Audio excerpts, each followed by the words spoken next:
It's been 10 years since I last went on a job interview, but here I am at the age of 44 and I've decided to continue doing what I love. My name is Alex Rice and I'm a mechanical design engineer. I'm new to the area and truth be told, this company used to be one of my biggest competitors. I have a feeling they will offer me a job when they see what I have to offer them. Soon, hopefully things will fall into place. My plan? That is my plan to get rid of my cheating wife. I met Holly in 1993, and even now I can picture her in that time. She was beautiful and so confident. I, on the other hand, was shy and introverted. I guess being raised by a bossy mother has that effect on a guy. She also had help from her ugly sisters. Their names were Megan and Anna, and they bullied me my entire childhood. Megan was the oldest and 13 years older than me. Anna was 10 years older. Apparently, I was a mistake and was not planned, and they all blamed my birth on my parents' breakup. My father left home in 1977 when I was 5 years old and never came back. It wasn't until recently that I learned the truth. Come on in, Mr. Price. Nice to meet you. I was immediately attracted to the cordiality of Robert Williams, owner of Sutton Hydraulics. He was the exact opposite of the I was leaving. Thank you for having me, Mr. Williams, I said cordially. I took a seat in his imposing office and he sat across from me and began to speak. I'm surprised you're leaving Walker Engineering, Mr. Price. Please call me Alex and I can't wait to get out of there, I replied. They're doing a great job there, Mr. Price. Alex, I'm sorry. He was still looking at me with a look of confusion on his face. I'm doing a great job, Mr. Williams. Please call me Robert, he interjected. As I said, I've worked hard for the last 10 years and it's been my developments that have moved the company forward, all without much thanks and lately without any respect. He looked at me seriously for a few seconds. I hadn't said anything about my situation, and I was willing to keep it a secret for now. There's no doubt I want you here, Alex. I can offer you the package you asked for, which amounts to a raise of several £1,000, but you also said on the phone that if you could help us win a few more contracts, you'd like a commission, is that correct? He furrowed his eyebrows. Yes, I hope it's not something illegal, Alex. I'm not going to be involved in it, he said. I raised my hand to assure him of my honorable intentions. I interact a lot with our customers. I interact with them on a daily basis. I know what they pay for our products, and I know the contracts practically inside out, I began to explain to an attentive Robert Williams. How would anyone know that we offer more favorable terms? And with my designs and your team, we can be the best in the game. What do you say? I suggested confidently. He held out his hand and I shook it. I looked into his eyes and saw that I was looking at a man of integrity. Another part of the plan was accomplished. Now back to my cheating wife, Holly. We met at Kingston University in South London. She was in her final year of a creative writing degree and I was completing my master's in mechanical engineering and design. As I said, I was too shy to approach her and she had never lacked attention from men. She was 5 feet 5 inches tall with brown hair and big brown eyes. She was the kind of woman you could get lost in. She had a beautiful body, but I knew she was beyond me. All the guys that ran after her were outgoing and popular. To my surprise, one of her friends started talking to me at the party and Holly came over and joined us. I had little experience with women and I think my modesty and shyness made me attractive to her. I got up the courage to ask her out and we started dating. After about 6 months of dating, I heard rumors that she was having sex with other guys. But I had no way to prove it and I was afraid to confront her. Holly was a spoiled child. Her parents spoiled her and her sister Caroline, and for most of our relationship I had to put up with her acting like a princess. If she wasn't doing well, she would make a fuss and wasn't shy about causing trouble in public, which confused me. My friends couldn't stand her and thought I should get rid of her. But I fell in love and I had never experienced anything like it before. When we graduated, we both got jobs and were able to rent an apartment near Southampton in Hampshire. Her family were from there, and I had long since stopped having anything in common with mine. We married a year later. In the following year, Sophie was born, followed by Ava a couple more years later. Holly loved being a mom, and everything between us has been great ever since. I was promoted several times, and 10 years ago, I started working for Walker Engineering. Pay raises and bonuses helped us save up for a better house. But like most people in the world, 2008 was a bad year. The economic downturn has meant that many people have lost their jobs. It became harder to get contracts, so we all had to step up our work and work longer hours without getting any extra money. It was during this time, when both girls were in high school, that I realized that Holly was having an affair with some guy from our old university. I was so focused on work that by the time it was over I never realized who it was, and my best friend Toby thought it was a guy from her class who had moved nearby.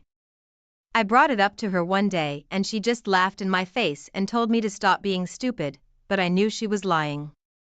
Thanks to the fact that I was able to keep my job and a good salary, I was able to buy a nice house. Holly had always demanded that I buy a house to match our status, whatever that meant, but as always I relented and we managed to buy a nice detached 5-bed house in Southampton. It was a buyer's market at the time, so we got a good price, although the mortgage was a bit high. The only thing I did out of line was to open a new savings account in my name only. I only put my year-end bonus into it, and since I was the sole breadwinner and in charge of all the finances and banking, I don't think Holly would have known about it even if I'd waved the receipts in her face. In retrospect, it turned out to be one of the best things I could have done. I needed protection because I wasn't sure if Holly was planning on leaving me if the old lover ever came back. After that, things went back to normal and the girls were always my top priority.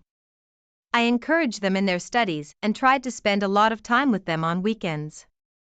In fact, I was the one who took them to dance classes, concerts, and the zoo more times than I can remember. Holly always seemed too busy on her coffee dates with her other spoiled and lazy friends. I rarely socialize with other husbands, but we all seemed nepotistic and subservient to one degree or another. My friends would sing me the Rolling Stones song under my thumb when I had to cancel plans in favor of something Holly wanted to do. Even at work, the guys on the factory floor made comments about my marital status, especially Holly's control over me. It was only a few months ago that everything fell into place. Ava had just left for university, and for the first time in 18 years, Holly and I were alone. Both girls went to our old alma mater, and as I was finishing unpacking Ava's things in the apartment she would be sharing with her sister, she turned to me and asked why I was even with their mother. I was stunned, for she had always been such a quiet girl like her old father. "Daddy, I heard she's hanging around with Henry Walker at your company," Ava said. I can still remember the tears in her eyes when she spoke. It was news to me, but I wasn't surprised. All these years I could have investigated her adventures, but I never did for fear of breaking up the family. And having my girls suffer for it and resent me like my sisters resented my father. I let her cuckold me because the alternative did not bear thinking about. I still loved her, but I loved what we had created even more. This news made several impressions on me. First, I realized for the first time that the level of hostility my girls felt toward their mother was much higher than I had imagined. They loved and respected me, but I knew they were disappointed that I hadn't taken a tougher stance toward Holly. Secondly, it made me remember the old feelings I had for the women in my life while growing up and how that contributed to my weaknesses. And finally, I realized that at work the employees openly talk and laugh at me, and most of all at Henry Walker, who turned out to be the nephew of Jack, the owner of the company and the man I was cuckolded by. I didn't know what to do, but I knew I couldn't take it anymore. Especially now that my youngest daughter had found out about how Holly was making fun of me, I knew I had to stand up to her. My heart was racing as I sat at the kitchen table waiting for Holly to come home. When she finally showed up, I found that I couldn't talk anymore. She just looked at me with what I might call apathy and contempt. She didn't say anything to me as she put her bags away in the closets. Finally, I spoke up. "Are you having an affair with Holly?" She turned to face me, blushing slightly, but answered without hesitation.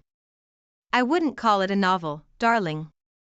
I was shocked by her confession and waited silently for her to explain why having sex with another man didn't count as an affair. "You're a wonderful person, Alex. You're a great provider and my best friend. But there are things you can't provide for me, and I'm not ashamed to say I want all of it," she said bluntly and openly. "So you're cheating on me?"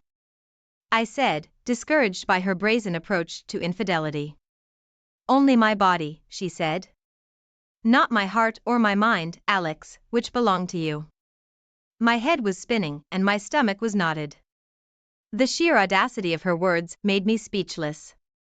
"I've never turned you down for sex, Alex, and all I do is explore with a couple of young guys," she admitted. "What?" I shouted. I didn't raise my voice once, and my reaction took her by surprise. She walked around the table and took the seat across from me. "Don't yell at me, Alex," she said, regaining her composure. "You admitted to cheating on me with 2 guys and I'm supposed to keep quiet," I replied. "I love you, Alex, but this is how it's going to be. Deal with it or I'll still leave and be with them," she said, giving me both a threat and an ultimatum. I just sat there looking at her as her face softened for a minute. I thought she saw the hurt on my face. "Everyone does it these days, Alex. My girlfriends have had affairs with younger men and they say it makes for a better marriage," she said. I was shocked. I had a hard time taking it all in before, and now Holly was actually trying to justify her cheating by telling me that all her friends were cheating too. As for her opinion that it would make our marriage better, it was dismissive at best. She didn't care about the marriage or me, only the comfort and security I could provide. I spoke again. "So I can have another woman. Is that what you're saying, Holly?" She stared at me for a few seconds, then laughed in my face. I sat in silence as she continued to laugh, trying to pull myself together. "Yes, Alex, come on, be serious. You have trouble talking to women you've known for years, what chance do you have of talking to someone else?" She was blatantly mocking me as she continued to giggle, and I felt embarrassed and ashamed, but she wouldn't give up. "That's the way it's going to be, Alex, so don't ruin a good thing. I'm still your wife, I still love you, and I still come home to you every night. Don't ruin your life, don't complain about it, and don't do something you'll regret later." She left me at the table, thinking about what had just happened to my life, to my world. She talked so openly about her affairs that I realized she didn't care about me one bit. I didn't care that all her friends were, but that didn't give her the right to be one. Not only that, but she had the nerve to threaten me. I was angry, very angry. That night I slept in the spare room. I couldn't be near her, but around midnight Holly woke me up and asked me why I wasn't going to bed. Was she really that deluded? I knew she was a spoiled, but really? Come on, Alex, get over it. That's the way the world works now. You're just acting like an old man, she said. I didn't say anything. I sensed her presence on the landing, peering into the spare room. Suit yourself, Alex, you'll be back in bed soon, I know it. You don't deny me anything, and you know as well as I do that I'll get my way, she said confidently. In reality, she was right. What had I done in my 22-year relationship that would indicate anything other than my unbridled devotion and willingness to go along with whatever she said and wanted? It was common knowledge that I was on her payroll, and now it was common knowledge among her friends and my coworkers that I was also a cuckold. I didn't sleep a wink, so I decided to go downstairs and watch TV. There was a show on about celebrities who traced their family tree, and while a lot of that flew past me, it got me thinking about my own family. I had no contact with my mother or sisters, but I started to remember my father. I remembered so little about him. Did he have a family? I guess he did. Why had he left? And was it, as my mother said, that he had abandoned us? Before I left for university, I found out from my brother-in-law that my father had died years ago. But my sisters denied knowing. That's when I decided to cut them out of my life. The next day, I was up and out of the house before Holly even showed up in our room. Thoughts of what she'd said to me were still swarming in my head, and I was desperately trying to focus on something more positive to get me through the day. I remembered the TV show from the night before and decided to make some inquiries about my father. The girls didn't need me as much anymore, and my wife was having sex with God knows who, so maybe answering questions about who and what my father was would keep me busy. Good morning, Alex. I turned to see who was talking and faced Henry Walker. The smug look on his face, as if he were ready to burst into laughter at any moment, made my blood boil. I just stared at him and said nothing. How's your wife doing? He asked, openly mocking me. I heard a few giggles from the grown men at the coffee machine. I just stared at them as they stood their ground. I walked past them as they continued to giggle at my expense. I felt like the whole world knew my business, and even my boss's secretary, Olivia, seemed to find my situation laughable and open to ridicule. Can I offer you anything, Mr. Price? Maybe a couple of balls? I looked up at her. What did you just say? I asked, looking into her eyes. She stepped from foot to foot and walked over to me. I told you there were no calls, she said, trying to suppress a laugh. I walked into my office and sat down at my desk.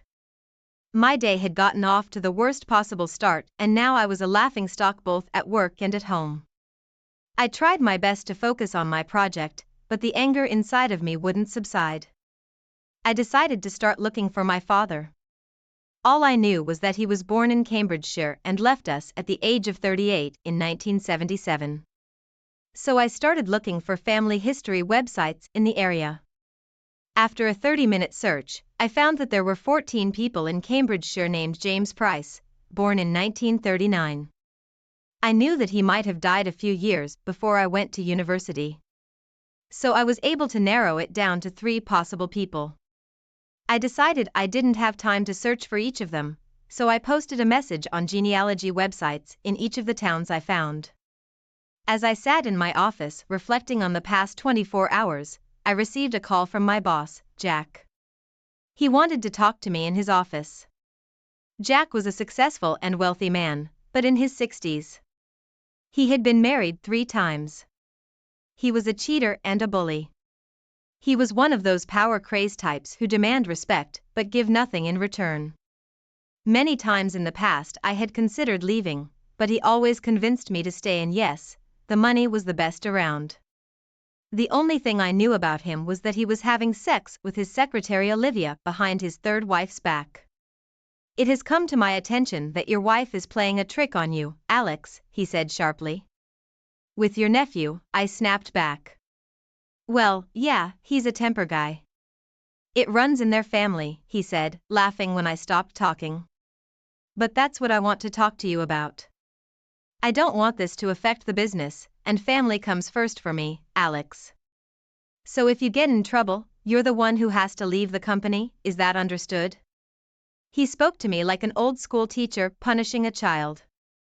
I bit my lip as his impatient secretary, Olivia, hovered by the door. She was no doubt gathering information to pass on to her friends at the factory. Turning to leave, I wondered why a young woman like her would stoop to having sex with a dirty old man like Jack Walker. As I walked past her, I heard the giggling again. I lowered my head and walked out. As the door closed behind me, I heard explosive laughter that was clearly addressed to me. As I returned to my office, I realized that being here was not doing me any good. I had paid for my girls' education, and now all I was doing was funding my wife's infidelities. I was a pretty simple person. I liked my gadgets, but I could live without a big house. Most of my living expenses were Holly's indulgences, weekly visits to the hairdresser and manicurist, her car and phone, and other unnecessary luxuries. I was usually happy at work. It was my place to be creative and I was very successful. I was the one who designed many of the parts that were manufactured and sold here, and I was sure I could find work elsewhere. They just thought I was too weak, and they were right. I was not the confrontational type and never made waves because I was content. I was good old Alex, a humble engineer that people could get around. I looked at the splash screen with a picture of the family on vacation, clicked my mouse, and my email page opened. Waiting for me was a message from a woman named Jennifer Holmes of the Cambridge Genealogical Committee. I was stunned at how quickly they responded. Click the button and read the message. I was stunned. Jennifer read my post asking for information about my father and contacted a woman who claimed to be his niece and had been on the same site many months earlier researching her family tree. Her name was Rachel Murray and she was my cousin. I sent Jennifer my number and asked if Rachel could contact me. I left work feeling uplifted. As soon as I walked through the door, I could smell dinner cooking. I left my bag in the hallway and walked into the kitchen to find Holly busy cooking. We managed to mutter a greeting but ate in silence. During dinner, Holly kept trying to make eye contact with me, but apparently she realized I was still angry. Until tonight, I hadn't been able to last a few hours without confusing her or letting her get her way. She broke the ice. "Can we talk about last night, Alex?" she asked meekly. "What's there to talk about? You explained everything perfectly last night. I'll either accept it or I won't, right?" For a few seconds, she looked at me with a look of regret on her face, but it didn't last long. She took a deep breath, cleared her throat, and continued. "You're a great husband, and you've never turned me down for anything, so please don't turn me down, Alexa." She was almost begging as she always does to get what she wants. If I'm so great, why cheat on me? Why make a fool of me? I asked honestly. She panted and just brushed me off. She had no answer. She was just being selfish and I was getting more and more tired of it. I couldn't do anything to make her happy anymore. How many hours I worked to pay the bills and give her everything she wants and all I get is disrespect and ridicule. I drive a 12-year-old Range Rover and she drives a car that is less than 2 years old. Listen, Alex, I have needs and you just can't fulfill them, so either you can handle it like I know you can or cede me to a younger man. You mean Henry Walker? You could have used his name, Holly. Everyone knows he had sex with you. I interjected. Yes, Henry and I are lovers. He's practically your boss, Alex, and one day he'll take over the company from his uncle. She said bluntly. So he's giving me what I need in bed right now, and if you don't relent and agree I'll leave you and he'll give me everything else I want and need. I didn't say anything as usual, I just got you from my seat and walked into the office. I really wanted to hit someone or something, but instead I sank into my chair and screamed into my hands. Tears came to my eyes and I wanted to be anywhere but here and now. I found a tissue and wiped my eyes. When the phone rang, I picked it up and heard an unfamiliar voice on the other end. It was Rachel. We talked for about an hour and when I hung up everything else went out of my head and a huge smile appeared on my face. Rachel was thrilled that I had decided to get involved with my father. Had a lot to tell me. She was talking at 100 miles an hour and I was having a hard time absorbing everything she was saying. I learned that my mom had actually kicked my dad out of the house and had lied to me my entire childhood. Sadly, he died in 1983 when I was only 11 years old. He died of alcohol poisoning and his mother, my grandmother, always blamed my mom for his temper and mental state. After he left us, Rachel told me that he really wanted to come back into my life but was prevented from doing so. We arranged to meet up this weekend at her house in Cambridge. I was excited and knew the break would be good for me. The rest of the week dragged on. Everything was the same at home, but at work I was constantly being laughed at behind my back. Henry and his buddies thought it would be funny to hang a pair of panties on my office door. I looked at Olivia, but she didn't say anything. Inside the panties was a note that said, "Please go back to your wife." I was broken. I sat at my desk that day too and cried.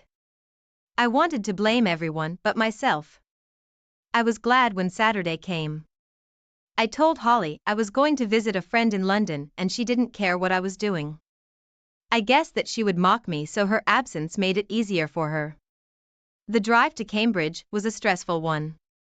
The M25 highway proved to be a nightmare as usual, and I ended up finding Rachel's house an hour after I was expected. This didn't seem to faze her as I was greeted with the best hug I've had in years. I was introduced to her husband Greg and two young children, Grace and William. Once the formalities were over, we moved on to talking about my father and my new family. Rachel had such a warm, unselfish personality. She and Greg were interjecting and finishing each other's sentences. I think they both couldn't wait to share our family story. During my stay there, we were joined by David and Lucy Price. He was my cousin and Rachel's brother. We got along very well, and he added everything he knew about my father and family. After lunch, we went on a little trip where I had some time to think. When we got back, David and I talked about work and family life. He could tell things weren't going well, and for some reason I confided in both of my new cousins. They just told me not to put up with it and that they would support me if I needed anything. I was so grateful to them. I left Cambridge with a new perspective on things. I had been told so many lies and treated so badly throughout my life that realizing that I had a completely different family who had shown me more kindness and honesty in one day than most people I had known my whole life, gave me hope.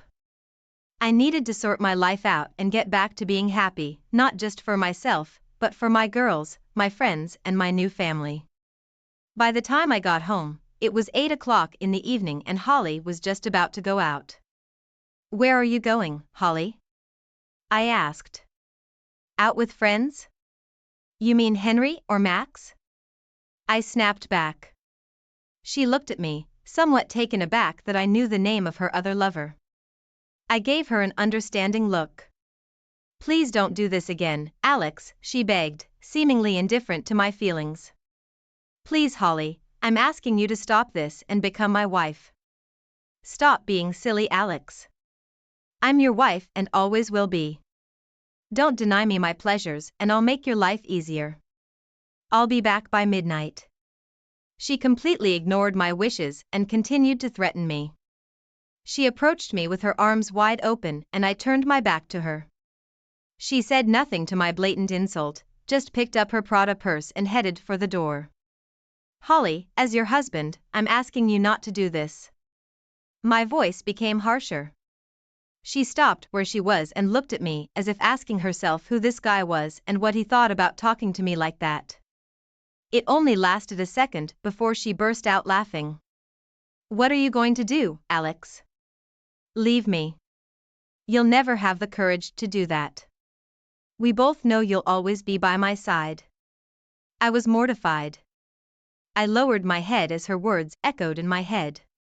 "For me. No balls. Deny me my pleasures." I always knew she was a spoiled brat, her parents made sure of that. I knew I treated her like a queen while I was the workhorse. I knew she was selfish, but I always believed she loved me more than anything. I knew I was a fool, and I knew I'd been one for too long. This had to end and I needed to make plans to make it happen. I wasted no time and got down to business. I actually started when Henry or Max was having sex with her. Maybe they were doing it together. Perhaps that's what she meant when she said she liked getting brownies and eating them. I provide her with security, protection, and material goods while two young had sex with her as they pleased. These thoughts were driving me mad and I was starting to lose my concentration. I needed to find a way to destroy the last vestiges of my attachment to her, and I think I found it. I found the box I was looking for and the particular picture in it. It was the only picture of my mom and sisters. I didn't think it would work, but I cut Holly's face out of the picture and pasted it next to them. I had no love left for them and adding Holly's smirking face to the picture might help. I put it on the desk next to the monitor in my office. At about 12:45 I was finishing up work. I had pretty much decided what I was going to do in the near future. I had an idea of when I would be leaving, but it could be in a few weeks.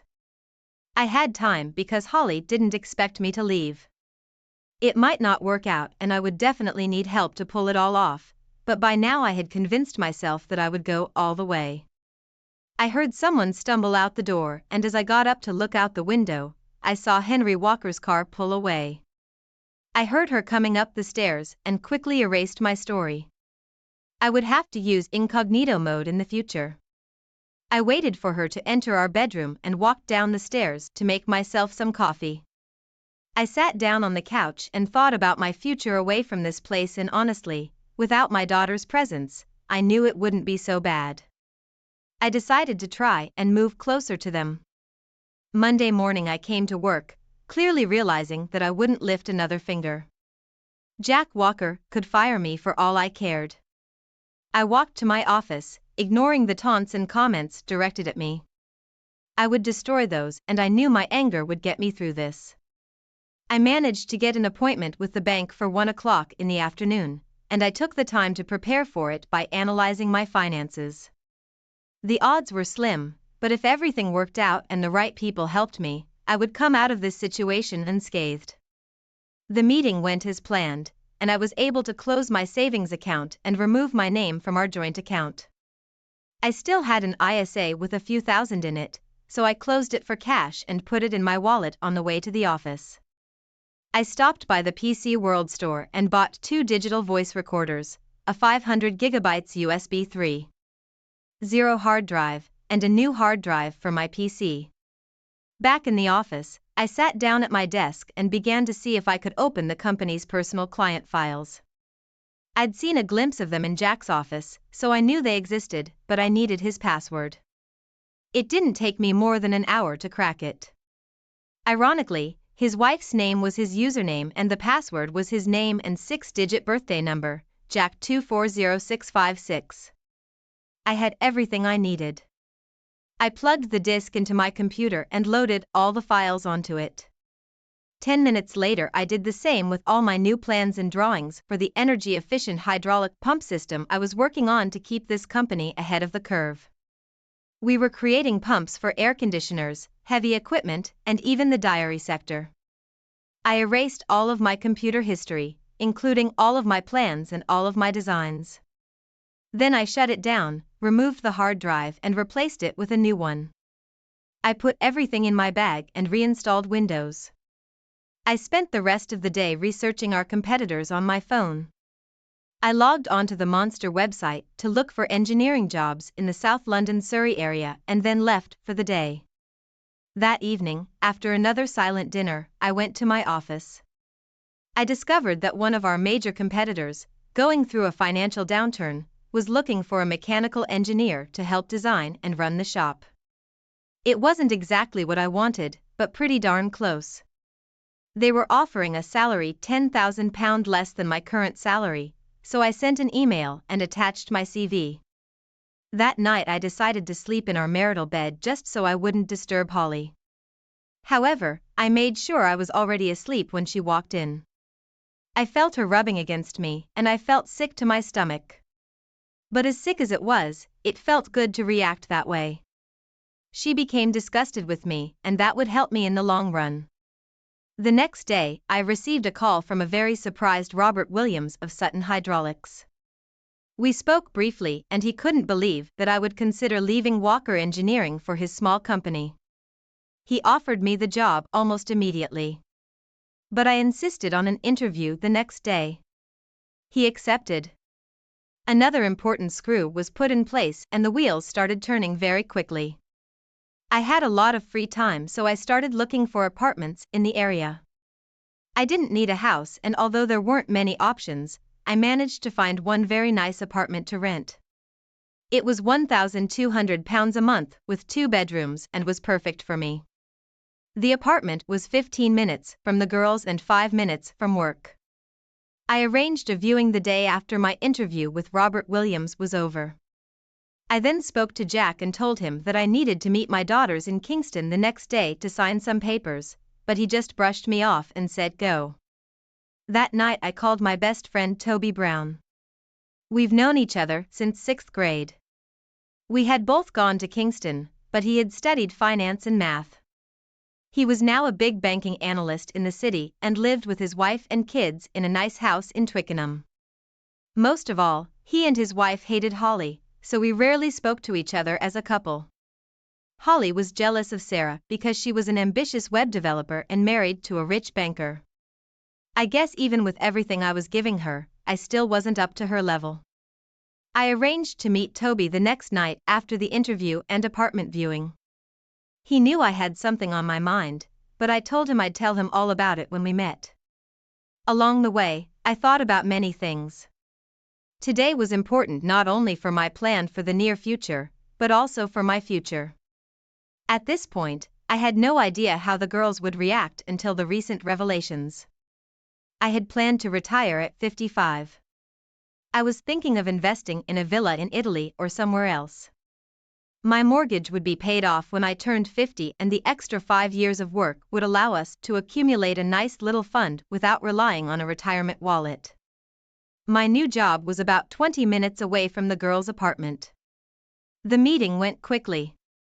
The apartment was perfect, so I had plenty of time before meeting Toby. So I grabbed lunch for me and the girls and headed to their apartment. They lived together and I was paying half the rent. As I approached the house, I didn't know what I would say to them. I didn't know how often they talked to their mom, but I knew I didn't want to hide anything from them.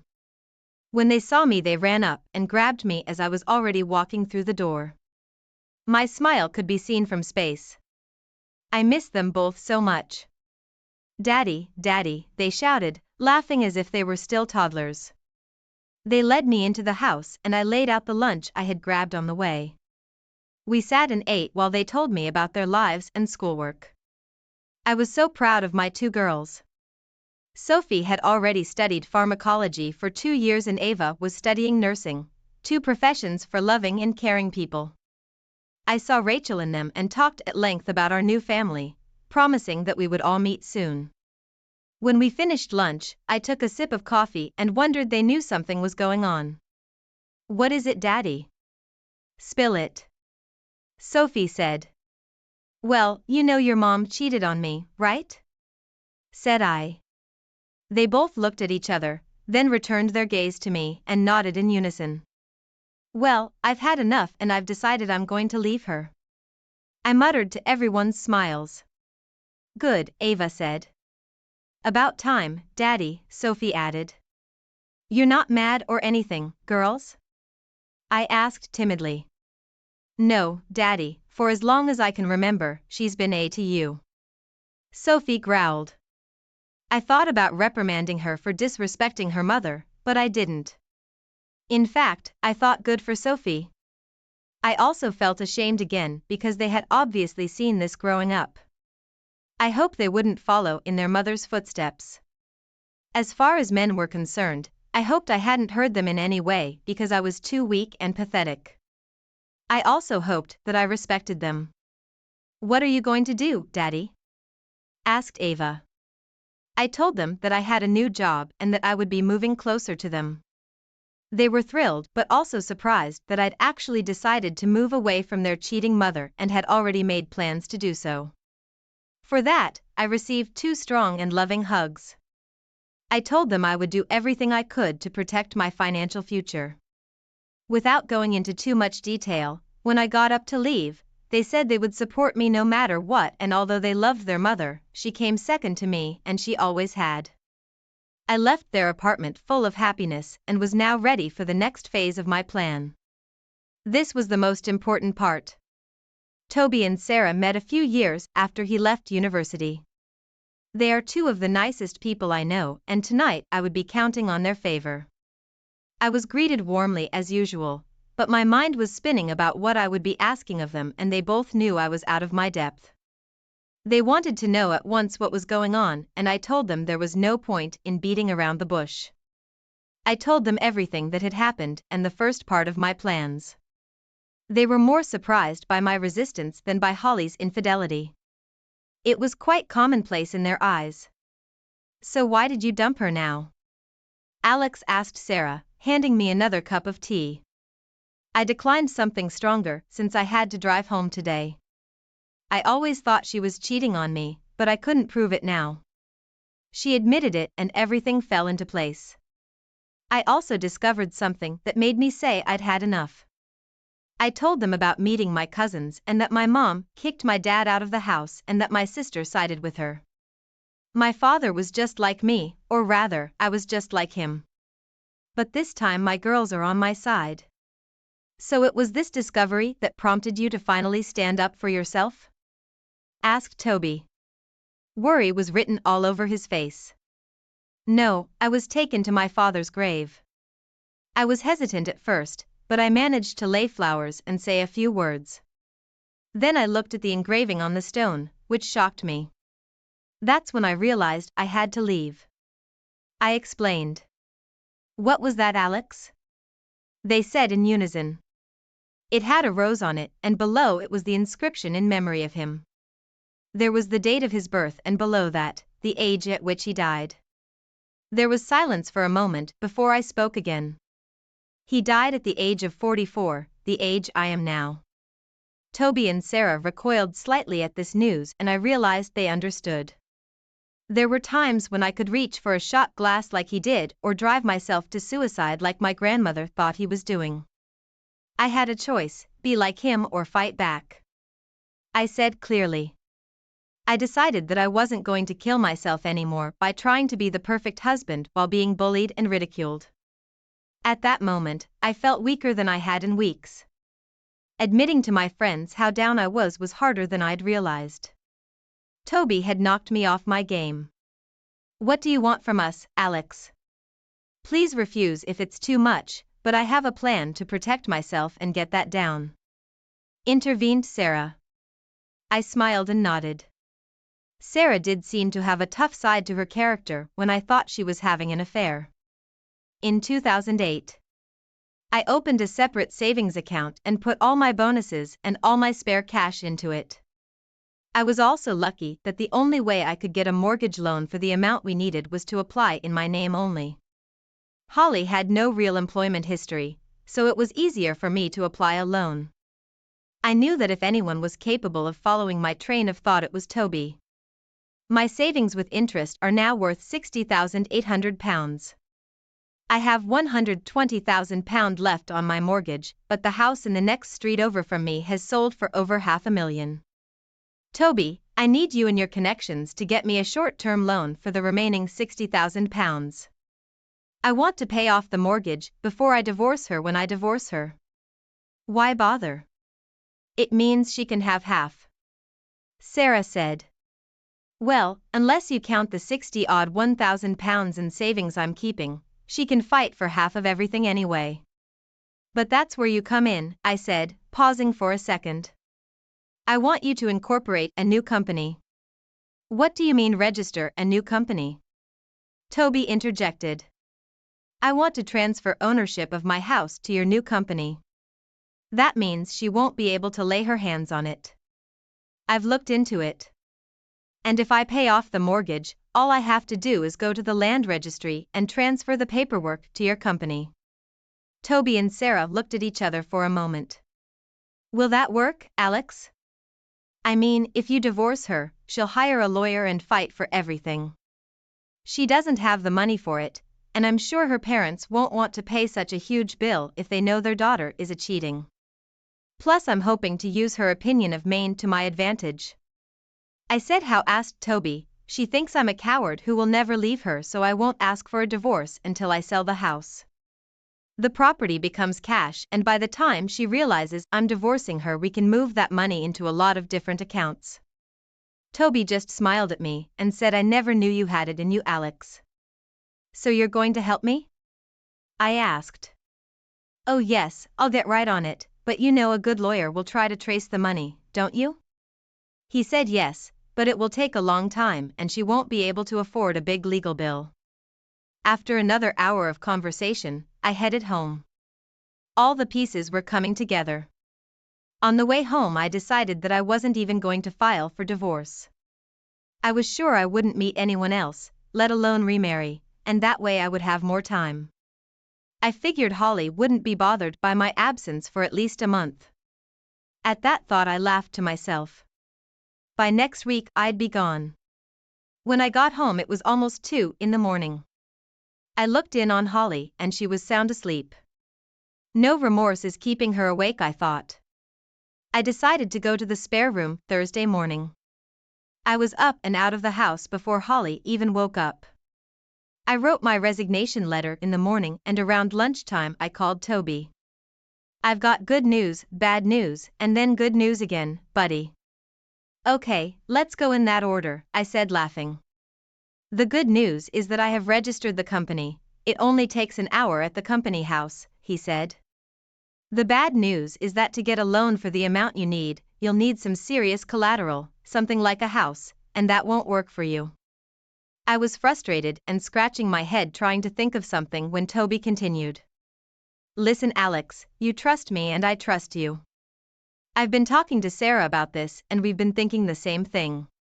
I'll transfer £60,000 into your account right now so you can get on the case. Just give me the money back when you find it, okay? I was stunned.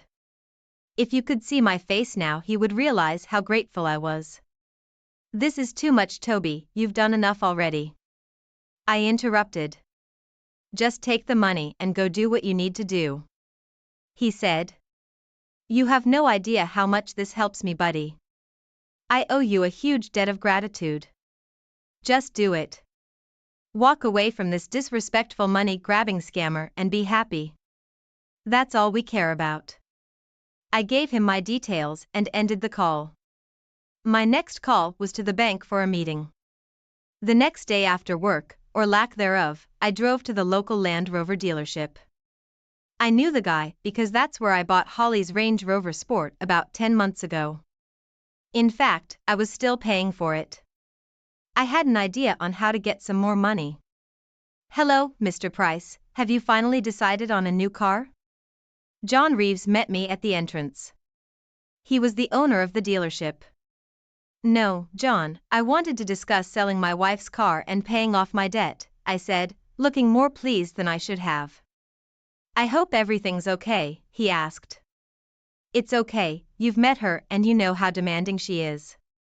Now she wants a Mercedes 4x4. I don't want to say anything bad, but she seemed annoying, he admitted. We came to an agreement that he would take the Range Rover back and we would cancel our payment plan. I promised to come back to upgrade my car, and he knew he could offset the value of Holly's car by selling it as practically new. I apologize for the inconvenience, but the thought of him selling me an expensive new Range Rover more than made up for it. On the way out, I picked up a 2016 brochure, but not for myself, but for Holly. When I got home, Holly was sitting in the living room drinking coffee, looking a little pale. I took off my jacket and threw my bag on the floor. Everything okay, love? I asked through clenched teeth. Yeah, just feeling a little tired, honey, she said, taking a sip from her mug. She held out her arms as if wanting me to hug her and make her feel better. I ignored her, went back to my bag and pulled out a brochure. I know what will make you feel better, I said. I walked over to her and sat down on the coffee table across from her. She looked confused at the empty seat next to her and back at me. What have you got there? She asked, looking at the pamphlet. Your car is almost a year old and I was at the dealership today and saw their new model. It's awesome, I said as her eyes lit up. I want my wife to have the best, so I'm going to trade in your car and buy you this one, I said, pointing to the new 2017 model in the brochure. Oh, how I love that, she said, ignoring my plan. You always know how to make me feel better, don't you, Alex? The only problem is that they already have a buyer for your car, so I need to get it there by Friday afternoon. I'll finish work early and drive it to the dealership, and you can just use mine this weekend to visit your loved ones. The last remark made her recoil, and a look of shock and confusion appeared on her face. What's wrong? I asked. Nothing, Alex, I just thought you were still mad about our arrangement. She asked.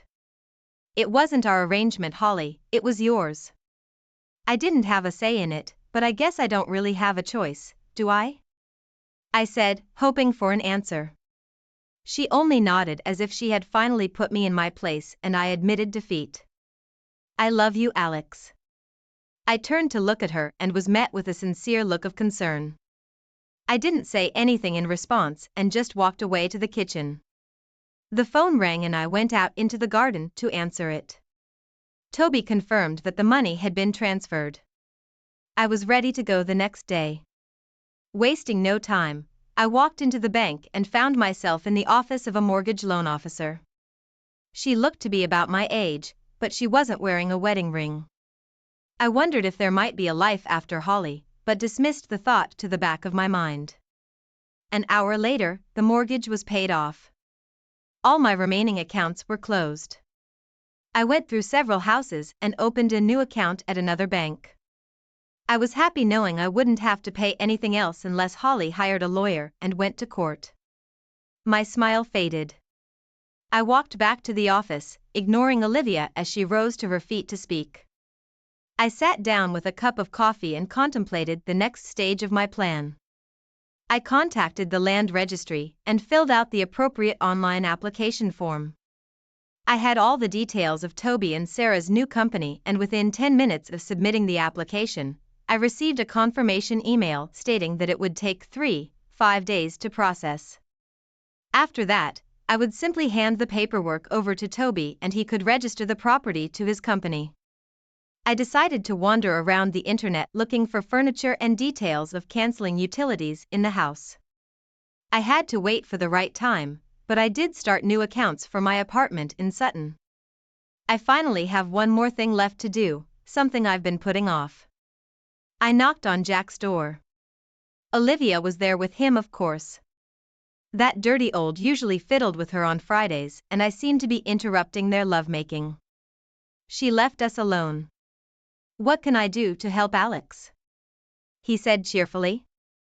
Escorting Olivia out of the room with a glance, I put my resignation letter on his desk. He looked at me with a silly grin on his face. "What is it?" he asked. "I have resigned," I replied. "I think it would be best if I left at once. Given the situation with our families, I doubt you'll want me here for too long." He looked dumbfounded. "I'd appreciate it if you could have my P45 ready by Monday. And please don't tell anyone about it." "My wife doesn't know," I said defiantly. "But you can't do that." "We need you," he said pathetically. "Not as much as you need your nephew. I'll be here on Monday to pick up the last of his things." I pretended to drop a pen from my pocket and, bending over, pulled a digital voice recorder out of my sock. I managed to attach a pin to it, and standing up, I pressed the record button and slid it under the seat and into the wooden frame. "If that's all Jack needs, I've got things to do." "Okay, Alex, but don't come crawling back when you're out of money. Your money is the only thing keeping that cheating wife with you, do you realize that?" "Of course I know that, Jack. I wish my wife was as faithful as yours," I said, smiling. I knew that hit him where it hurt. I turned and walked out of his office. An hour later I drove home and picked up Holly's car and magazine. I drove to the dealership and dropped off her car. Fortunately, John Reeves offered to drive me home and I gladly accepted. When I got home that evening, Holly was sitting at the kitchen table with big red bags under her eyes. I knew she had been crying. "What's going on, Halsey?" I asked with faint sincerity. "We need to talk, Alex," she said, gesturing for me to sit down. For a moment, I felt like I was being snitched on. A feeling of terror came over me. "What's going on?" I asked. "I was at the doctor's office today and I was diagnosed." She hesitated. There were a lot of thoughts swirling around in my head. If this was serious, what kind of man would I have to be to leave a seriously ill woman as I was about to do? "I have," she stammered. "Just tell me, Holly, what is it?" I begged her to spit it out. "I have gonorrhea," she finally said, bursting into tears. I laughed. Hell, I laughed, and she just stared at me. It's not funny, I'm so embarrassed. I turned to her and she looked confused. This was supposed to be humiliating. Well, I know I don't have one because I haven't touched you in over a month, and when I found out about your adventures, I used protection. I said, trying not to gloat too much. Oh, so everything's fine with you so far? Is that normal? She was silent. Just take your medication and soon you'll be standing on your back again. Oops, I mean on your feet. If looks could kill, I'd be dead by now. Just find out which one of them gave it to you and tell them to take it to the doctors before it spreads the disease further. I said, getting up and leaving her crying at the table. That night I got a good night's sleep for the first time in months. Of course I slept in the spare room. I shouldn't have taken any chances with an exhausted wife. Saturday morning I felt great, a good night's sleep definitely helped me. So I went to our bedroom and woke Holly up in bed to tell her that I was going to give her some time to rest and recover. I'm going to the girls, I'll give them all your wishes, get some rest, okay? I said with as much love as I could feign. She smiled at me and asked me to hug her. I gave in, but I did it half-heartedly. When she released her grip she must have sensed that something was wrong with me. She looked at me sadly and said, "You think I'm disgusting, don't you?" I said nothing and suddenly tears ran down her cheeks. "I just want you to feel better, that's all." "Oh, Alex, I love you so much. I think I screwed up big time." I told Allison about my problem, and she was horrified. At first I felt sorry for her, but she disappeared even faster than I thought she would. It shocked me a little. Then I realized that I had lost all love for the woman I'd been married to for 21 years. Could she really have disappeared so quickly? Obviously she could, because I was ready for it and her situation couldn't stop me. Without saying anything, I left the room. I got into the car and drove away happily. Later in the morning, I was seated with the girls and I told them everything that had happened. They were amazed and I could see that they had a new respect for me. I told them about Holly's little trip to the doctors, which they found hilarious. I shouldn't have laughed, but I couldn't help it and it suggested to me that maybe the girls really did hate her as much as I did. "What's she going to do about Daddy?" asked Ava. "She'll have to move in with her grandparents or convince one of her lovers to take her in. I have a feeling those two degenerates were only interested in having sex with a married woman and bragging about it. I doubt they would want to have a relationship with her. What do you think?" I asked. They both just looked at me and shook their heads. That evening I stayed with Toby and Sarah, who were hosting a dinner party attended by many of their friends and coworkers. Among the invitees were several single women my age, and I felt confident enough to strike up a conversation with them. The alcohol helped me approach one woman named Amy, who caught my eye. She was a divorced friend of Sarah's, and as the drinks flowed she even managed to talk me into dancing. It was a fun night and it was what I really needed. A night where I wasn't thinking about Holly, the end of my marriage or my plans to leave her, as if a weight had been lifted off my shoulders. When I got home late Sunday morning, I found Holly doing chores around the house. I walked into the living room and when she saw me she rushed over to me and hugged me. I just patted her on the back. "Where were you staying last night, Alex? I thought you were coming home," she asked. "Toby and Sarah had a dinner party and I had too much to drink, so I slept on their couch," I replied nonchalantly. "That's not like you, did you have fun?" she asked, giving me a wary look. I had to be careful not to give anything away, so I pulled out my phone and showed her some pictures. Her face soon turned red. "Who is that woman?" she asked angrily. "Oh, this is Amy, she's Sarah's friend. She made me dance, it was a lot of fun." I looked up from the phone and saw Holly staring at me angrily. The irony of her being mad at me didn't settle in my mind. She was mad at me for innocently dancing around when she was having sex with some guy every week. I want to go with you next time. I haven't seen the guys in a while, she said, returning to her normal color. I made my way to the kitchen and put the kettle on. Holly followed me. Did you feel okay without the car? I tried to fill the silent air with small talk. I'm doing fine. When is my new car coming? She asked. They said it would be delivered on Wednesday. I turned around and saw that she looked somewhat concerned. But if you want to pick it up, you can come Monday afternoon and pick it up. I have things to do on Monday, getting my hair done and going shopping with my sister, she replied, obviously not too concerned about the missing car. I can drop you off in town to meet your sister, and then you can have her drive you to the dealership and then you can come back in your new Range Rover, I said with an excited grin. She smiled and came toward me with open arms. I turned back to the kettle, pretending not to notice her. The rest of the day Holly was by my side and I felt awkward. She kept trying to kiss me or hug me and I kept making excuses to leave. I think she realized what it was about because when I went to bed, I saw that she was crying again. Good night, Holly, will you sleep with me tonight?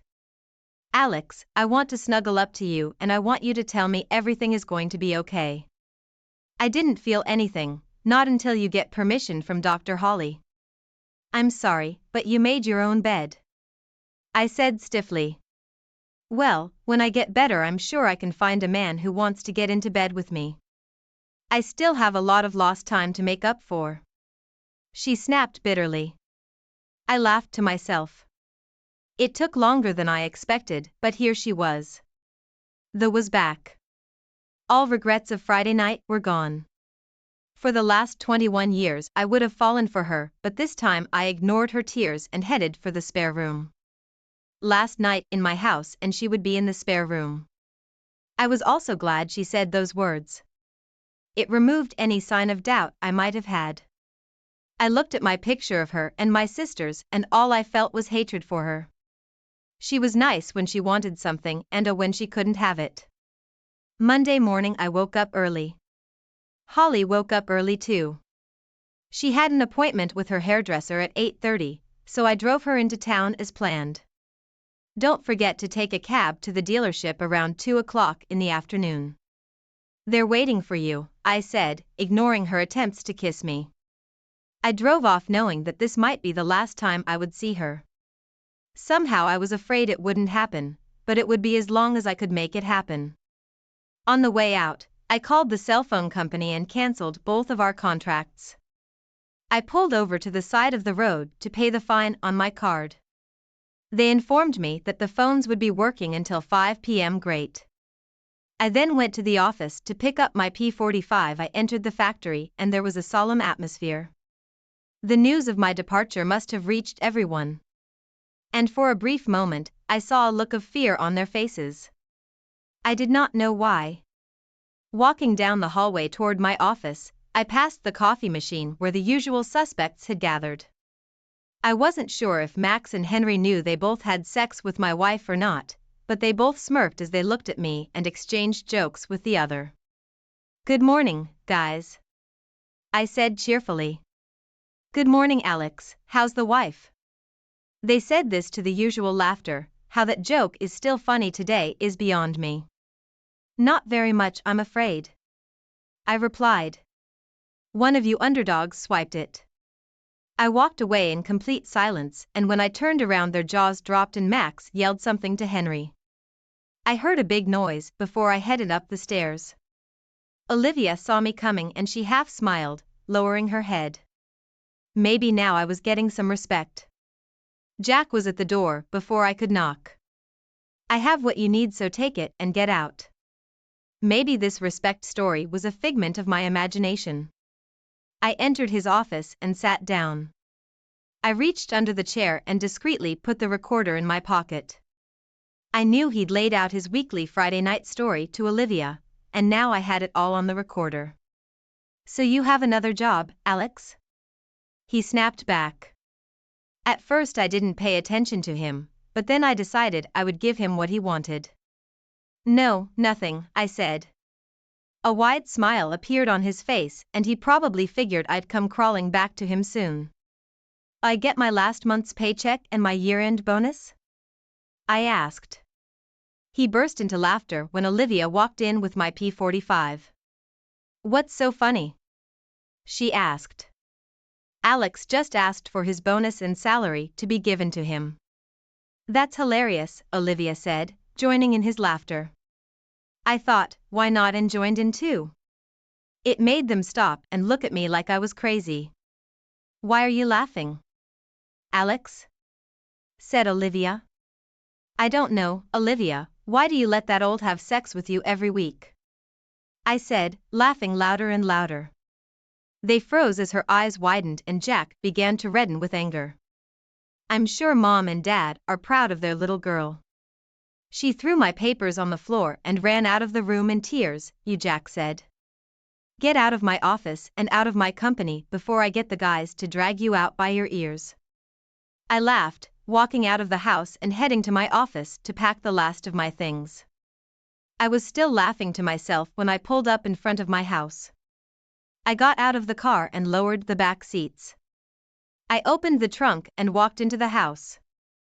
I walked around the house thinking about what I wanted to take with me.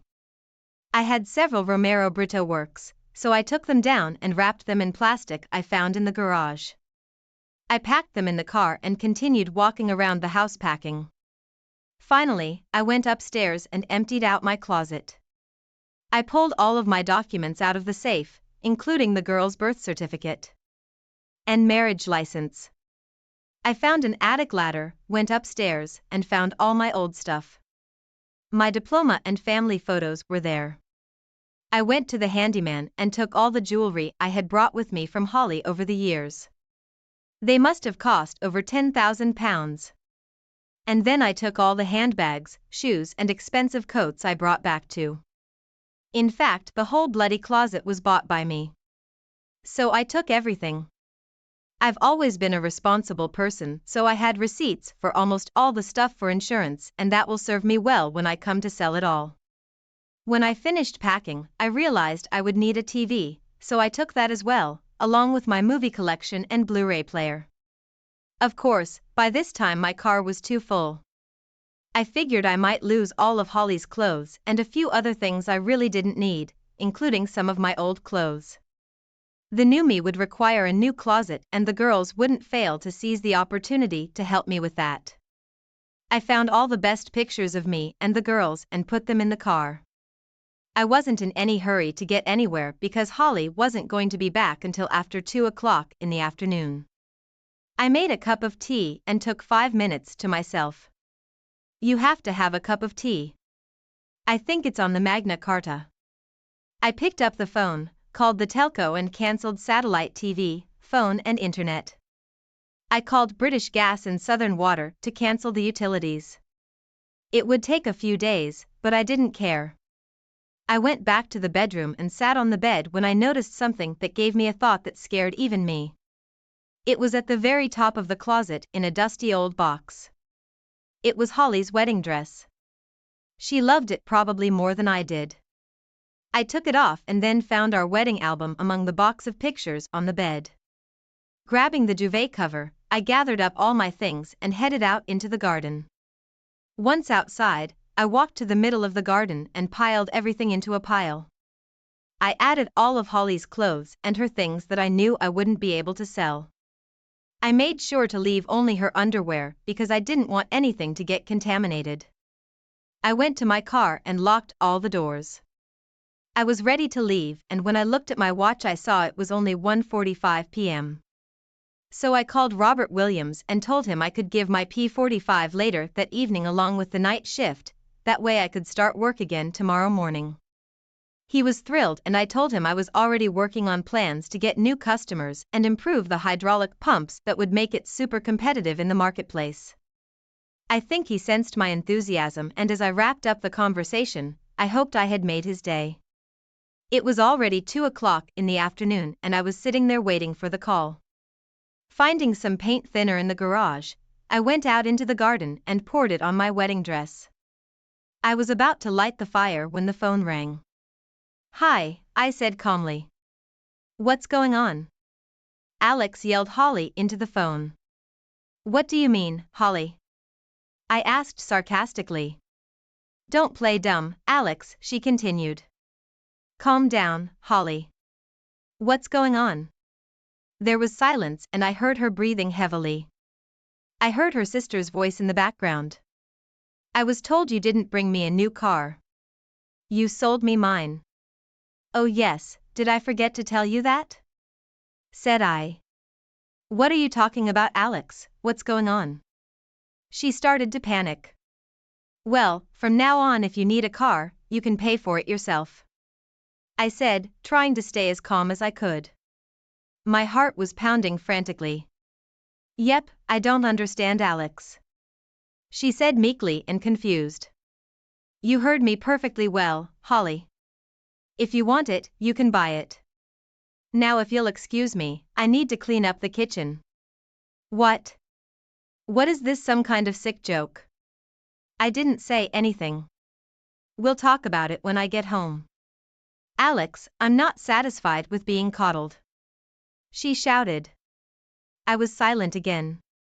I heard her panting as if she was pacing to her sister's car. The slamming of the door confirmed it. I knew she was on her way. In this condition, she could convince her sister to be here in 5 minutes. Alex, Alex. Alex. Yes, I replied, almost too calmly. You said you were in our kitchen? She asked, suddenly realizing what I had said. Yes, why aren't you at work? She asked. I didn't say anything. Alex. Alex. Alex. Her breath caught and I could hear the panic and confusion in her voice. I hung up the phone as she continued to call out my name. I went outside, struck a match and lit the fire. Our past flared up as I walked away. I pulled the marriage certificate out of my pocket, ripped it to shreds and left it on the kitchen table along with the only picture of us all vacationing at Disneyland. It was a wonderful time with many happy memories. I wonder if she thought the same. I got in the car and drove away. When I got to the end of the street, I saw Holly and Jennifer pull up to the house in the rearview mirror. Neither of them looked up, they just ran into the house. I turned my phone off, smiled and pulled away. The A3 was practically empty as I drove towards my new home. For some reason I couldn't shake the feeling of dread that gripped me. I knew this wasn't the last time I'd see Holly, and once my plan came to fruition, she would do anything to hunt me down and make me pay. That was the kind of person she was. I also knew she'd get the girls involved and I didn't want them to be burdened with our problems, especially since they needed to focus on their studies. I was in Sutton by 4 o'clock in the afternoon.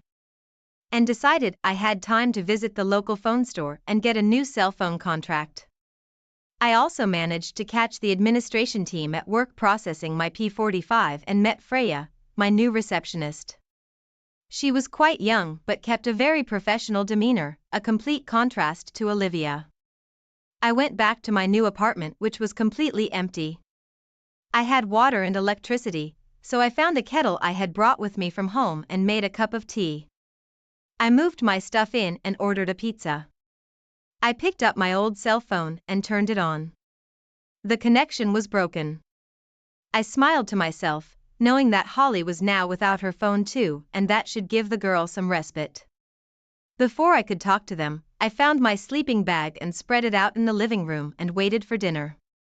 I was supposed to have some furniture delivered over the weekend. But for now, I was glad to at least be away from Holly. I turned on my laptop and found the voice recordings I'd made in Jack Walker's office. I downloaded the contents and listened to them to hear incriminating evidence of his infidelity to Olivia. I took 2 flash drives and made multiple copies. I wrote the addresses of Margaret Walker, Jack's wife, and Peter Lewis, Olivia's boyfriend, and then inserted a thumb drive into each. I'll send them off tomorrow, before work. Finally, I decided to call my daughter Sophie to give her the latest news. And not to let their mother know where I was. To my surprise, she admitted that she hadn't even talked to her mother yet. But of course, my guess is that she didn't have a phone to do that.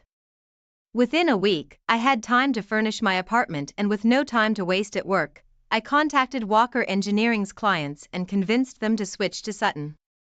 They saw what we were offering and very quickly jumped ship. A couple people decided to stay with Jack, but most hated him but tolerated him because of the superior products we offered. I knew Jack wouldn't immediately understand why his business was losing customers. But I didn't care. I also knew that now that my old house had all the utilities shut off, Hollywood realized I wasn't coming back. There was no way she could afford to pay the bills, so I knew that Toby could safely begin the selling process. Sarah was more than happy to take on the task, and by the end of the week signs were up on the house. It was at this time that Ava contacted me. Apparently Holly had moved into her parents' house and they were not happy that their little princess had gone rogue. Holly of course was out for my blood and was furious at what I had done to her. Strangely, I found great satisfaction in it, but I knew it wasn't over yet. By the weekend, I was invited to another dinner party at Toby and Sarah's house. I was told that Amy would be there and that she had asked Sarah about me. I learned that she had gotten divorced a few years ago and had been single since her husband left her a year before the divorce. Apparently, the divorce went well. She got the house in full custody of the children as well as financial support. Unfortunately, she has been skeptical of men ever since Sarah told her about my situation, and she's wanted to meet me ever since. That's why they planned this dinner party. She was 2 years younger than me and had 2 older teenage children. I felt like I was being set up but decided it couldn't hurt. The dinner was a success and I felt completely relaxed. For the first time since I thought about running away from Holly. Amy understood what I was going through, didn't push me or let me know that she liked me. We got drunk, danced together, and at the end of the night we exchanged numbers. She told me to call if I needed someone to talk to, and I thanked her. I slept in the spare room of Toby's house, but it was getting harder and harder to fight the hangover and the coffee wasn't helping. Sunday morning brought good news. Just a week after putting it up for sale, I received 2 serious offers. One of them I immediately accepted for £550,000. I knew it could be some time before the deal was finalized, but I agreed the money as soon as it was ready. I would open an ISA in the girls' names and then ask Toby to distribute the remaining amount between numerous investment funds. I would also return the money to him and take some of it in cash to keep in a home safe. I still felt the need to protect myself. Another week went by and I was happy to hear from Toby that the sale could be very quick. I contacted the moving company and instructed them to vacate my old house. The girls called their mother and asked if she needed anything, and she became even angrier and more threatening.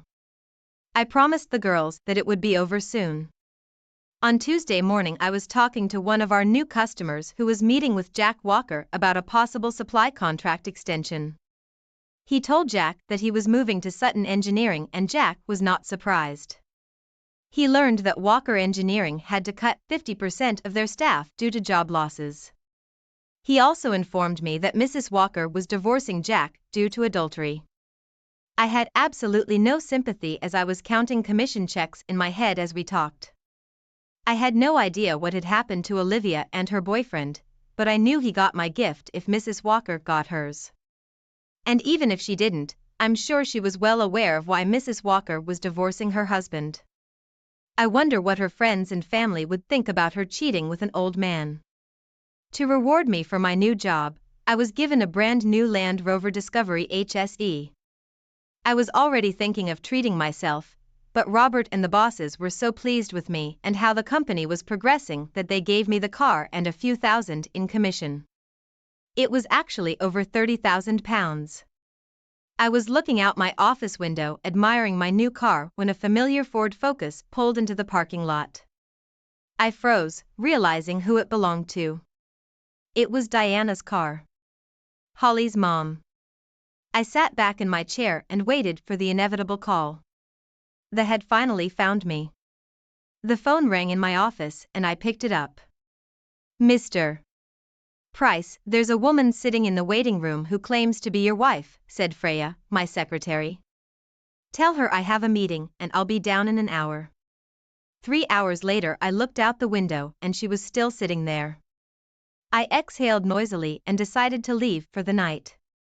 If she saw me I'd have to deal with it, and if she didn't, I'd just drive past. It wasn't like she knew which car to pay attention to. I walked out the side door and headed to my car.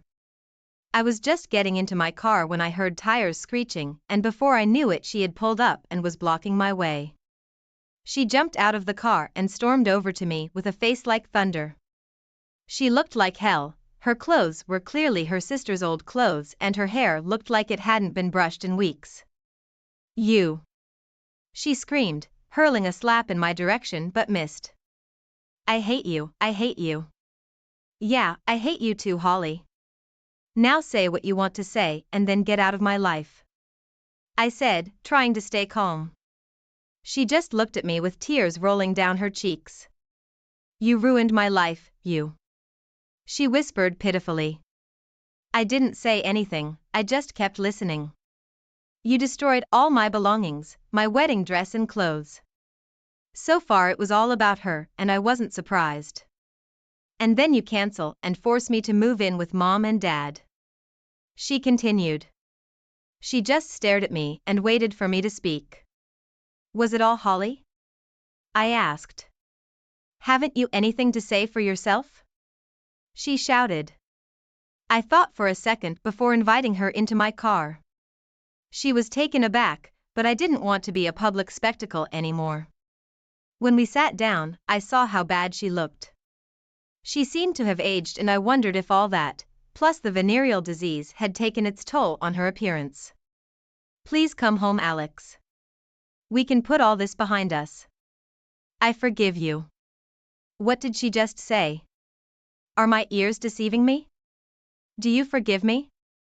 I asked, hoping I'd misheard.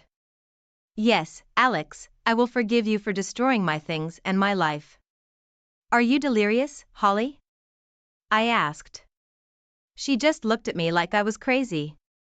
You openly cheat on me and disrespect me when I give you everything, and you have the nerve to say you forgive me? But I thought, no, Holly, you're only thinking of yourself. I'll never be with you again, so go away and be with one of your lovers, I said coldly. She moved awkwardly in her chair and I realized. I suppose once you suddenly became single, they didn't need you? I asked. They accused me of giving them an STD and said I was just having a little fun. They said they would never want to have me as a girlfriend because I'm a cheating. For a second I even thought it was cruel, but she had already made the bed. Well, that was obvious, Holly, so go find someone else. My girlfriends started treating me differently now we've broken up, and their husbands have started questioning their fidelity, which means I've been kicked to the curb. I can be a bad influence, if you can believe it. The word separation stuck in my head. I knew it meant that I was still connected to her, and I felt sad. My parents are disgusted and everyone in town has heard about my venereal disease, no doubt thanks to my so-called friends and lovers. And now some of the factory employees have lost their jobs, and that's my fault too. The truth was that she herself was partly to blame for all the bad things that had happened to her. But I felt sympathy for her. She had messed up and was paying the price, but how great that price was. She had a beautiful life and she ruined it because of greed and disrespect. However, I knew I had to move on with my life. I have nothing left. Alex, I need you and I want you back in my life. I have no money, no job. When will I get my share of the house? Here it is. You've never once told me you love me. You just need me, Holly, and I don't need you. As for the house, I didn't pay the mortgage and I lost it. I lied. Her eyes widened and her jaw dropped. She was shocked by my words, but at least I knew how this visit would turn out. I want a divorce. I said. No, please, Alex, of course I love you. Over 20 years together and I made a little mistake and you're burning me out. a very big, unforgivable mistake, Holly, and I'm never coming home to you. Please, Alex, she shouted, and her screams echoed throughout the car. I need a clean break, and if you agree, I'll give you £30,000 in cash. I offered. I saw her face change, and the tears were replaced by a new determination. No, she shouted. I will fight you in court for everything. There's no way you'll lose the house. You're too smart for that. Damn it, she was right, and now I'm on her hind legs. All right, Holly, I'll say this. I began. You're never going to get a penny from me. She moved her hips and moved forward toward me. I'll fight you for anything and more, Alex. You have no money, Holly, and I'll move my assets so much that you'll spend a fortune trying to find the money. I'm smart, so by the time your lawyer finds it, you'll have run up a bill that will negate any benefit. I suggest you take the money I'm offering, or I'll give it away too. It's up to you. I said sternly, keeping my eyes on her. I loved you and bore you children, and this is how you treat me? She said angrily. Thanks to me, our girls will go far. They won't be liars and cheats, they'll be selfless. Not selfish like their mother. So take the money and get out of my life. My anger started to surface, and she looked at me like I was a stranger. All right, she hissed. I'll take the money and agree to the divorce. Okay, I'll set it up. With those words, she got out of my car and slammed the door shut. A few seconds later, she sped out of the parking lot. The next day, I filed for divorce on grounds of adultery, and a week later I arranged to meet Holly at the girls' apartment. The sale of my house went through, but I wouldn't put any money into it until the papers were signed. We tried to be polite in front of the girls, but it wasn't easy. I handed Holly the money, and she signed the papers. I kissed the girls goodbye and wished Holly good luck. When I was about to leave, she burst into tears again, but I had a feeling it was for the girls' benefit. Sophie and Ava looked at me and raised their eyebrows. They knew. I'll see you next weekend, Dad. Ava said as I walked to the door. I went back into the room. Holly was still sobbing, and no one was paying attention to her. I suddenly realized what Ava was talking about. Oh yeah, the Coldplay concert. Everyone's looking forward to it. Are we going to meet you in London or drive together? Asked Sophie. I'll talk to Amy and let you know during the week, I said one last time before I left. On my way out the door, I heard Holly yelling something, but I chose to ignore it. Alexander realized that Eliza was devaluing everything he was doing. The wife was not satisfied with anything. She kept feeling that Alexander was doing everything wrong. He didn't make enough money, he didn't come home from work on time, he didn't sit at his desk like that, and he didn't even sleep right. Every now and then, she did not hesitate to bring up examples of other men, husbands of friends, of Alexander, and even his own brother, with whom, as she well knew, the husband had a strained relationship. Alexander was ready to endure all the attacks. But when Eliza got to the point of comparing him to Costi, Alexander immediately got angry. He would start swearing, yelling, and threatening divorce. Well, if they're all so good. Alexander was indignant. So why did you marry me? So you were not suitable for them? Yes, and then as love you a fool said in response to her husband. Eliza. The man himself did not understand why he loves his wife so much. Despite all the offense, he quickly forgot everything and again was ready to carry his wife in his arms. That is how they lived for many years. They loved each other, they argued, but they were together. The grown-up son wondered how his mother and father were not divorced. When he asked his father that question, Alexander smiled and shrugged. It was a mystery to him and himself. One evening, Eliza came home from work and suddenly broke the news to her husband. She quit her job and has no plans for the next few months. I want to rest, she explained to her husband. Alexander had no choice but to accept her decision, so his wife began an indefinite vacation. Soon, the man even liked that his beloved was at home. A delicious hot dinner was always waiting for him in the evening, and rested Elisa was smiling at him. At some point, Alexander began to feel that there were fewer quarrels and tantrums, and it was as if there was peace in the family. His wife's lack of work benefited everyone at once. One day, Alexander found a pack of cigarettes hidden behind a shelf in the hallway. He was surprised because neither he nor his wife had smoked in years. He immediately thought of his son, and when he returned from school, he asked him about it. "Makar is yours," said his father directly. "I don't smoke, Dad." The young man shrugged his shoulders. Makar was in high school, and Alexander was well aware that this was exactly the time when young boys and girls thought that smoking was cool and tried not to stand out from the crowd with opposing views.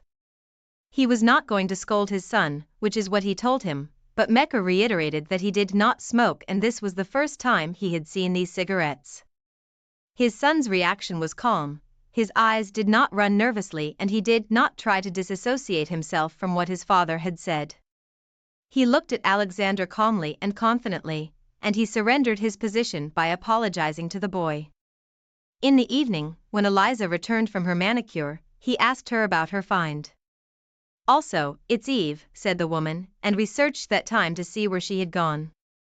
Eve was Elisa's best friend. But Alexander couldn't remember her smoking. He handed his wife a pack of cigarettes and she promised to give them back to their owner. After a while, Alexander happened to meet Eve at the mall where he went shopping. They talked a little bit about how everyone was doing, and then the man asked, "Did Eliza give the cigarettes back to you?" "I found them behind the rack." "What kind of cigarettes?" surprised the interlocutor. "God with you. I gave up Alexander back in school." "Yes, so I thought Eliza said they were yours," Alexander muttered. He said goodbye to his wife's friend and went about his business, mentally sorting out the situation. His first thought was that Mecca had lied to his father and his mother was covering up her son's addiction. Then suddenly, another thought came out of the blue. A nasty, unpleasant thought. It made him sick and he stopped right in the middle of the sales floor, ahead of the cart in which he was picking up his groceries. What if Eliza was cheating on him? He put the goods to himself in the cart mechanically while he pondered what he should do now. At first, Alexander wanted to ask his wife directly why she had lied about the cigarette mistress. He wanted to find out if she was covering for Makar, and if so, why aren't they telling him? But after some more thought, the man dismissed the idea. He knew his wife too well to do just that upon hearing these questions of his. Eliza became furious and would shout. Even though the couple fought quite often, it was not good for Alexander at all. Now already on the way home, he had the thought of installing a hidden camera at home. After weighing the pros and cons, Alexander settled on this very idea. The days spent waiting for an order with a camera dragged on like an eternity. He constantly checked his mail to see if his order had arrived, but found nothing. It took 2 weeks for the purchase to arrive, and during that time, Alexander was on pins and needles. He began to think that he was literally seeing all the signs of his wife's infidelity. He was winding himself up, terribly nervous. After figuring out the instructions and waiting until he was alone at home, Alexandra finally stopped the camera. The man prayed that his wife would not think of getting in where he had put her or everything would be ruined. It was a spooky time for Alexander. Every now and then he checked to see if anyone was in their house. No normal functioning was out of the question. All this energy was spent trying to figure out if his wife was cheating on him or not. More than once he had imagined seeing the man who owned those ill-fated cigarettes enter their apartment. Alexander had already developed a clear plan of action. He will record this moment on video and then show Eliza. She will not have the slightest chance to justify herself. Everything will have been decided for her. At home, the wife noticed that her husband suddenly began to drink, and indeed, to relieve a little stress, Alexander began to go more and more often after work to the nearest pub and take a couple of liters there for the evening. This new habit of his made Elisa freak out more than usual. Now to the other accusations against her husband. added another married an alcoholic. Very well, what's next? Drinking away the apartment? She snapped every time she saw her husband sitting on the sofa in front of the TV with a mug in his hands. Alexander was doing his best not to shout back at her. It was hard for him each time. After listening to the tirade, he sighed and replied as calmly as possible. It was only a mug of beer. But his wife did not listen to him and stuck to her lie. Almost 3 weeks after installing the camera, Alexander finally saw what he wanted and feared most. Something suddenly, in the middle of the workday, urged him to turn on his phone and check what was going on at home. He could not believe his eyes. Eliza, dressed in a light lace robe, was opening the front door. Alexander jammed the record button video and continued to watch what was going on. His wife fled in their apartment. A thin dark-haired man, Alexander he wasn't familiar with, but he had a rock off his chest. More than anything he was afraid of seeing his own brother. Such a betrayal. A man would not have survived. Elisa and the stranger kissed. Alexander grew disgusted to see it. He covered his eyes through his lashes. Watching what was happening from the view of the camera, both disappeared. He stopped recording. The deluded husband didn't beat around the bush that night. He handed his wife a phone with an interesting video of her on it. Eliza became angry and threw the cell phone to the floor with all her might. She started cursing at him again, angry that he was peeping at her. She was not paying attention to the fact that she herself was in the wrong in this situation in the first place. In defense of herself, she habitually shouted at her husband, trying to protect herself. Makar was not at all surprised when her father told him about the divorce. On the contrary, the young man sympathetically asked once again how he could hold on for so many years. Papa rubbed him on the head. He was glad to have such an understanding son growing up. Now, in the midst of everything else, the young man remained the only reason to rejoice. The apartment in which they all lived together, the man left to his ex-wife. And most importantly, Makar. He did not want the young man to lose his room and move somewhere in his last year, so he made concessions. Alexander himself rented a small apartment in another neighborhood from his son. The man knew that his ex-wife, after the divorce, began to meet openly with his lover. One day, when the car was already at university, he suddenly dropped in a conversation with his father that the lover had hit his mother, taken the money and moved out of their apartment. Alexander wanted to ask his son for details, but the young man said nothing more. And so it turns out that we all think that the grass is greener in someone else's garden. We compare ourselves to others, thinking that this is our personal growth, but we find ourselves in an even worse situation. Eliza had experienced this for herself and now regretted missing out on love with Alexander. The next story is no less interesting. It tells how the wife started fiddling with other men and was punished severely for it by her husband. You have to see it through to the end. Vera and Jackson were married for 5 years. Before that, they had been dating for a couple of years, and then, during a joint vacation at the sea, Vera received the cherished proposal of marriage, and the wife had a large common company of friends from her university days. They loved to get together, travel, vacation, go to concerts. Jackson didn't fit in with that group from the beginning. He wasn't particularly interested in all their parties. He was a pretty private person. Once every few months he would go with his wife to these meetings. But for the most part, she didn't insist either, seeing that he wasn't very comfortable with them. At first Farah was angry at her husband for refusing to go out with her. She called Jackson very boring, but then she realized it was useless to fight. One day, another meeting with friends, to which Jackson, as usual, did not go, came with an unexpected surprise. Their mutual friend Jody, whom they had not seen for many years, since he had gone abroad for work, suddenly visited them and came to the apartment where they were meeting for the weekend. Everyone there was very fond of Jody. He was the soul of the company and always had something funny or interesting to say. And before, when he arranged general meetings, all the attention in the room was always focused on him. It turned out that his contract had expired, and while he was thinking about extending it or not, the man took a vacation and came to his hometown. All night long all his friends asked him lively questions about his life in the European country, about the events he was going through. Vera did not take her eyes off the man during this time that they had not seen each other. He greatly changed, became handsome, pumped up, and did not lose his charm and charisma. Jody was pleased with this reaction from everyone, but especially Vera. Once upon a time they might have started a relationship, but fate had turned out differently.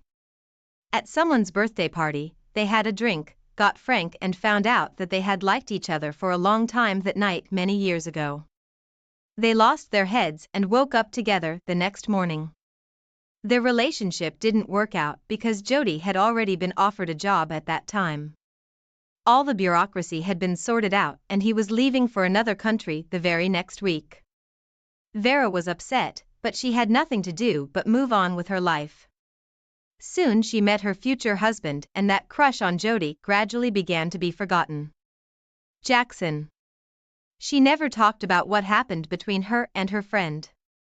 In the evening, when Vera returned home, she told her husband without a word about their friend returning from abroad and suddenly appearing at a meeting. She enthusiastically retold his stories as if she had participated in them herself. There was constant praise for Jody, and in some ways her husband was even hurt by the fire in Vera's eyes. She spoke of him.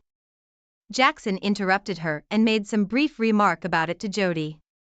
The woman was silent halfway through the sentence, looked resentfully into her husband's eyes, and said nothing more that night than good night before going to bed.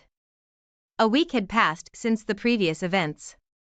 Vera couldn't get thoughts of Jody out of her head.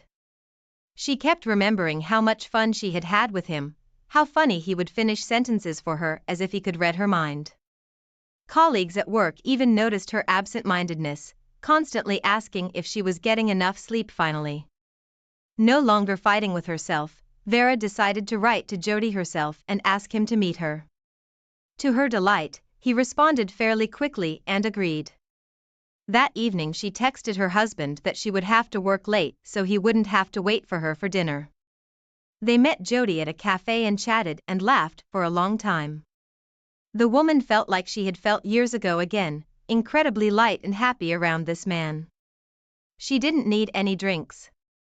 She was already drunk from the rush of these feelings, so she reacted with great enthusiasm to the offer to continue the pleasant conversation at Jody's house. But of course, it was not limited to mere conversation. From that day on, Vera lied to her husband that meetings with a group of friends became more frequent, and on weekdays she constantly had extra things to do at work. Since Jackson didn't go to these meetings and didn't check anything out, he didn't suspect anything.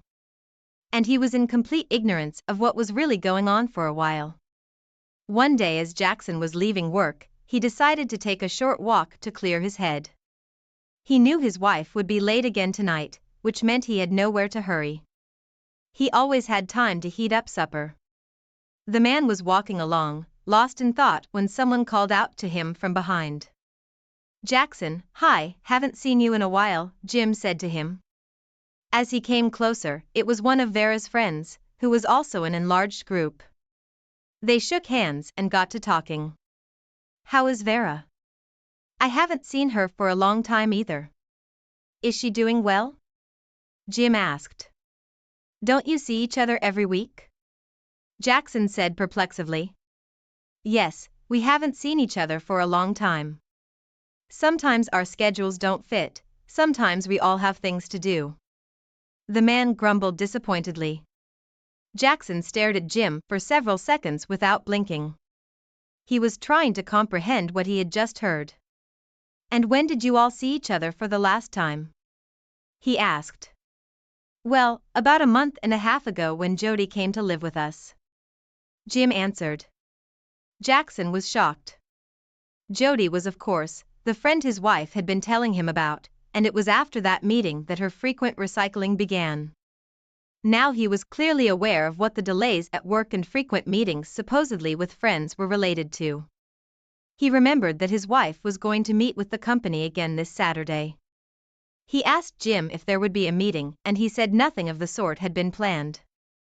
Jackson realized this and decided to see where Vera would actually go and catch her red-handed on the appointed day. When his wife left, he used the app on his phone and looked up on the map where his wife was now. They agreed that they would put this app on for emergencies, and the wife was sure her husband would never just open it because he trusted her completely. Half an hour later, Jackson had already pulled up to where his wife was. It was an ordinary apartment building. The man parked in front of one of the driveways and waited. Not even an hour later, his wife came out of the next doorway and started glancing at the phone screen, apparently checking to see where the cap was now. She looked very ruddy. The styling on her head was a little shot. Jackson haunted her from his car. Vera looked in his direction, perplexedly at first, as if not recognizing the car, and then very slowly and unsurely walked toward her spouse. She opened the front passenger door and asked what he was doing here. Jackson calmly asked her to sit down. His wife silently obeyed him, and for half a minute they sat in silence. Vera, sensing the growing tension, could not stand it and asked what is going on. The man said that he knew everything. He knew that there was no meeting and suggested that Vera should tell him where and with whom she was. Vera started to act like a victim who didn't understand. But Jackson had already lost all confidence in her. He yelled at her and she finally confessed that she was with Jody. Her husband silently started the car and drove off. Vera asked with fear in her eyes where they were going. Jackson replied that he was going to pack her things because after that he wouldn't live with her for a day. The divorce was swift. Jackson was depressed and tried his best not to think about his betrayed wife anymore, and Vera herself was not too upset by what happened. She continued to date Jody just now. She could not hide in her head. She had already fantasized about a strong and long relationship with her lover. Except she hadn't considered that Jody had told everyone at the first meeting that he was back here for a while. When she found out that she had a week left before she left, she said she was ready to go with him to the end of the world. The woman expected the man to help her with all the tickets and the visa. But Jody wasn't the kind of man who would just pay a woman for nothing. And Vera herself simply did not have that kind of money. She had forgotten that it wasn't her husband who could just buy or pay for something for her. For a long time, the woman had been in love with Jody, corresponded with him a lot. But when she found out that he had a steady girlfriend in the country where he lived, her heart broke. And now she was alone with her problems. The realization came that she had ruined everything. A black sadness came over her like a blanket, from which there seemed to be no way out. Vera threw herself headlong into her work so that she wouldn't feel alone most of the day, but every night she was alone with her broken heart. That's the story. Share in the comments what you think about this situation and the behavior of the